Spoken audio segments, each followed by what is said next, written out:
बात जब हम करते हैं देवताओं की, और देवताओं के विपरीत हम बात करते हैं असुरों की, तो उनके कई रूपक आते हैं और उनके कई प्रकार के उनके हम कहें कि उनके नाम दिए जाते हैं, उपमान दिए जाते हैं। जैसे ये कहा जाता है कि जो देवता हैं वो आपके चेतनाओं के बिंदु हैं, आपके मस्तिष्क में, और जो असुर हैं या जो दानव हैं या दैत्य हैं, वो आपके मस्तिष्क की जड़ता के बिंदु हैं।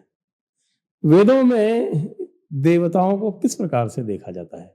जो वेदों में देवों का स्वरूप है, इस पर आने से पहले स्पष्ट थोड़ा करना चाहूँगा, वेद किसे कहेंगे और देव किसे कहा जाता है। एक वेद शब्द है, एक देव शब्द है।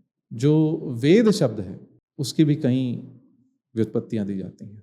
जैसे विद धातु है, विद धातु कई धातुएं हैं। जैसे एक धातु है सत्ता के अर्थ में, जैसे हम कहते हैं विद्यमान है, क्या विद्यमान है इस संसार में, तो विद्यमान अर्थात जो है, सत्ता के अर्थ में।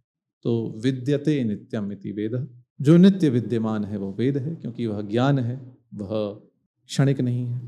एक विद धातु का अर्थ है ज्ञान, जिसे हम विद्वान शब्द बोलते हैं, तो वहाँ विद का अर्थ ज्ञान है, जिससे विजन शब्द जो अंग्रेजी का है वो उसी मूल से आता है, जिससे विद्या शब्द आता है, विद्वान शब्द आता है। तो विद ज्ञानी, इस धातु से यदि हम लेते हैं तो वेद का अर्थ है ज्ञान राशि। वेत्ति अनेन इति वेद, जिस ज्ञान राशि से, जिस ज्ञान से हम उस तत्व को जानते हैं जिसको हम प्रत्यक्ष अथवा अनुमान से नहीं जान सकते, वह वेद है। तो इसीलिए सायणाचार्य अपने भाष्य में कहते हैं प्रत्यक्षेणानुमित्यावा यस्योपायो न विद्यते एनम विदन्ति वेदेन तस्माद् वेदस्य वेदता। प्रत्यक्ष अथवा अनुमान, अनुमिति अथवा अनुमान से जिस तत्व को नहीं जान सकते उस तत्व को वेद से जानते हैं, यही वेद की वेदता है। तो वेद ज्ञान राशि है, ज्ञान का साधन है। एक और धातु है विद लाभे, जिसे हम गोविंद कहते हैं। गोविंद भगवान कृष्ण का नाम है, भगवान कृष्ण पर आपकी कई पुस्तकें आई हैं, कृष्ण गोपेश्वर जैसे। तो गाह विंदति इति गोविंद, जो गायों को अथवा इंद्रियों को जो प्राप्त करता है वह गोविंद है। तो लाभ के अर्थ में धातु है विद लाभे, विंदति अनेन इति वेद, जिससे हम कुछ पाते हैं, जिससे हम एक तत्व को पाते हैं, वह वेद है। दो और धातु हैं, अब मैं बहुत गहरी चर्चा में नहीं जाऊंगा। तो ये वेद के अर्थ हैं, वेद सर्वत्र विद्यमान ज्ञान के साधन हैं, जिनसे हम कुछ अलौकिक वस्तु प्राप्त कर सकते हैं, जिसे हम प्रत्यक्ष अथवा अनुमान प्रमाण से नहीं पा सकते। और वेद क्या है? तो वेदों में संहिताएं हैं, ब्राह्मण है, आरण्यक है और उपनिषद। बहुत कुछ तो पीछे की रचनाएं हैं, जैसे अल्लोपनिषद आदि। ये कहीं कहीं लोग कहते हैं वज्र सूचिका उपनिषद है, यह भी बौद्धों के प्रभाव से आई। और बहुत उपनिषद तो स्पष्टतः पीछे की रचनाएं हैं। तो वेद, संहिता, ब्राह्मण, आरण्यक, उपनिषद हैं, पर जहां वैदिक भाषा है जो संस्कृत लौकिक भाषा से भिन्न है, यह लक्षण भी होना चाहिए। तो जो वैदिक भाषा में जो वांग्मय है उसे हम वेद कहते हैं। इसमें संहिताएं हैं, ब्राह्मण है, आरण्यक है और उपनिषद। यह था वेद। अब तो वैसे मुख्य उपनिषद तो 11 ही गए हैं। जी जी, मुख्य उपनिषद 9 अथवा 11 हैं, जिन पर शांकर भाष्य उपलब्ध है। और कुछ उपनिषदें हैं जो स्पष्टतः पीछे की हैं। वेद भी आप जानते ही, हमने इस पर चर्चा की है। पहले वेद त्रयी थी, वेद त्रयी थी। इसमें ऋक, यजुर और साम। चाणक्य नीति में भी यही कहते हैं, त्रयी। जी, अथर्ववेद को चौथा वेद पीछे माना गया है। तो वैदिक भाषा, जैसे जैसे वैदिक भाषा से संस्कृत लौकिक भाषा आई, एक कालक्रम में आई, बहुत समय लगा इसमें। तो जब संस्कृत भाषा आते आते तक जब वैदिक भाषा का प्रयोग और उसमें वांग्मय लुप्त होने लगा, केवल प्राचीन वांग्मय बचा, तब तक जो वांग्मय है उसी को वेद मेरे अनुसार कहा जाना चाहिए। तो जो उपनिषदें जिनमें वैदिक भाषा का कुछ भी पुट नहीं है, वे स्पष्टतः, जैसे अथर्ववेद में तो वैदिक भाषा है, यद्यपि वह वैदिक भाषा ऋग्वेद की भाषा से भिन्न है। ऋग्वेद में जिस प्रकार के वाक्य प्रयोग हैं, जिस प्रकार की क्रियाएं हैं, जिस प्रकार के अव्यय हैं, जिस प्रकार के प्रत्यय हैं, वैसे अथर्ववेद में नहीं है, वैसे यजुर्वेद में भी नहीं है। यजुर्वेद की भाषा थोड़ी अलग है। और संहिताओं की भाषा थोड़ी अलग है, उपनिषदों की भाषा थोड़ी, उपनिषदों की भाषा रामायण और महाभारत के भाषा से थोड़ी निकट है। जी। ब्राह्मणों की भाषा संहिताओं की भाषा से निकट है, परंतु उसमें भी कुछ कुछ अंतर दिखता है। और ऋग्वेद की भाषा सबसे अलग है और सबसे प्राचीन प्रतीत भी होती है। जी हाँ। तो देवों की अब बात करते हैं। देव किसे कहते हैं, देव अथवा देवता किसे कहते हैं? वैदिक देवताओं का स्वरूप है तो उनके उस पर चर्चा है। हमारे दर्शकों को जानकर आश्चर्य होगा, आप तो जानते ही होंगे, अंग्रेजी में एक शब्द है डिवाइन और लातिन भाषा में एक शब्द है दियोस।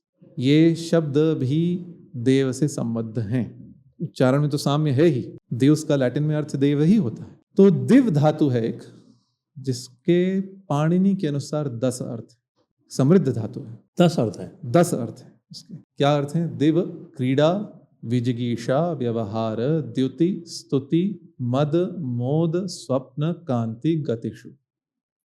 एक अर्थ है क्रीड़ा, खेलना, विशेषतः जुआ खेलना। द्यूत शब्द भी देसी धातु से आया जिससे देव आया। और देवनम, महाभारत में जुए के लिए देवनम शब्द का बहुत प्रयोग है। तो जुआ खेलना, विजिगीषा, जीतने की इच्छा रखना, उसको भी दिव धातु से उसका अर्थ है।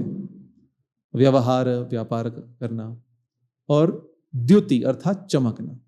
और भी 6 अर्थ हैं, अब मैं इतना गहराई में तो अभी नहीं जाऊंगा। तो देव शब्द में मुख्य अर्थ इसका द्युति, चमकना, जगमग होना। दिव्यति इति देवः, जो द्युतिमान है, जो कांतिमान है, जो स्वयं प्रकाश है, उसे हम देव कहते हैं। और देवता क्या है? जैसे सामान्यतः किसी शब्द में हम ता प्रत्यय जोड़ देते हैं तो वह भाववाचक संज्ञा बन जाती है, एब्स्ट्रैक्ट नाउन जैसे। जैसे सत्य अर्थात सच्चा और सत्यता अर्थात सच्चाई। जी। पर कहीं कहीं कुछ शब्द इसके स्पष्ट अपवाद हैं जो हम भी जानते भी हैं और जो पाणिनि ने भी इनके बारे में लिखा है। जैसे जन शब्द का अर्थ है कोई व्यक्ति, एक जन आए थे। और जनता शब्द का अर्थ व्यक्ति होने का भाव नहीं है, जनता शब्द का अर्थ है व्यक्तियों का समूह। पाणिनि की अष्टाध्यायी में एक सूत्र है जिन्होंने कहा है यहाँ जन शब्द से, ग्राम शब्द से, बंधु शब्द से समूह के अर्थ में तल प्रत्यय, जैसे संस्कृत में कहते ता होता है। और पाणिनि ने देवता शब्द के पर भी एक सूत्र बनाया है, उन्होंने कहा है देवातल। इस सूत्र का अर्थ है देव शब्द से स्वार्थ में अर्थात उसी अर्थ में जिस अर्थ में वह प्रकृति है तल प्रत्यय होता है। कहने का तात्पर्य है देव एव देवता, देव को ही देवता कहते हैं। दोनों में अंतर एक ये है, देव शब्द पुंलिंग है जिसका स्त्रीलिंग देवी हो जाता है, देवता की पत्नी देवी, अथवा स्वतंत्र देवा भी कहीं कहीं शब्द देखा गया है। और देवता शब्द स्त्रीलिंग है। अच्छा, देवता स्त्रीलिंग है? देवता संस्कृत भाषा में स्त्रीलिंग शब्द है। मैं तो कई बार देवी देवता एक साथ बोलते हैं, कई बार क्या अधिकतर देवी देवता एक साथ बोलते हैं। रोचक बात यह है कहीं कहीं लिंग का विपर्य हो जाता है संस्कृत से हिंदी में। जैसे आत्मा शब्द संस्कृत में पुंलिंग है, हिंदी में हम आत्मा स्त्रीलिंग में बोलते हैं, आत्मा भटक रही है बोलते हैं। तो देवता शब्द संस्कृत में स्त्रीलिंग है, यद्यपि वह पुंलिंग देवों और स्त्रीलिंग देवियों दोनों के लिए प्रयुक्त होता है। कहते हैं अस्य मंत्रस्य का देवता, इस मंत्र की कौन देवता है।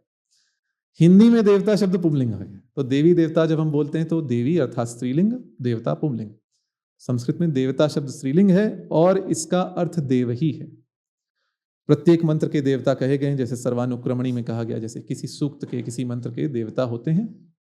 अक्ष सूक्त के कोई और देवता हैं, किसी और सूक्त के कोई और देवता हैं। और एक और शब्द है जिसको कहते हैं दैवत। जैसे विष्णु सहस्रनाम प्रारंभ होता है तो युधिष्ठिर का भीष्म को प्रश्न है, किमेकम दैवतम लोके किम वाप्येकम परायणम। तो दैवत शब्द देवता से आया है और वह भी उसी अर्थ में देवता एव दैवतम। और दैवत शब्द नपुंसक लिंग है। और एक और शब्द है दैवत्य, यह तीनों लिंगों में दैवत्य, दैवत्या, दैवत्यम। इनका अर्थ एक ही है, देवता, देव, दैवत। पर इसके पीछे एक बहुत गहरा भाव छुपा है। वह भाव यह छुपा है, सनातन परंपरा में ब्रह्म है अथवा जो दिव्य तत्व है वह पुंलिंग भी है, स्त्रीलिंग भी है, नपुंसक लिंग भी है। और ये तीनों नहीं भी है। जी। भागवत पुराण में कहा गया है हाँ, कि आप न स्त्री हैं, न पुरुष हैं, न पुमान है और न षंड हैं, न नपुंसक हैं। हम्म, तो तीनों को व्याप्त भी करता है, तीनों लिंगों को, और तीनों नहीं भी है। इसीलिए हम उस परम तत्व, दिव्य तत्व को देव भी कहते हैं जो पुंलिंग शब्द है, देवता भी कहते हैं जो स्त्रीलिंग शब्द है, दैवत भी कहते हैं जो नपुंसक लिंग शब्द है, और दैवत्य जो तीनों लिंगों में शब्द जिसका व्यवहार होता है।